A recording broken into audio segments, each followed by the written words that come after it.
ಎಸಿತಾರಪ್ಪ ಎಸಿತಾರ ತ್ಯಾಜ್ಯವ ಎಲ್ಲೆಡೆ ಎಸಿತಾರ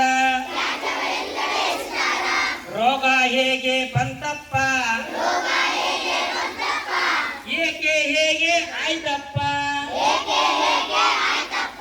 ರೋಗಕ್ಕೆ ಕಾರಣ ನಾವಪ್ಪ ರೋಗಕ್ಕೆ ಕಾರಣ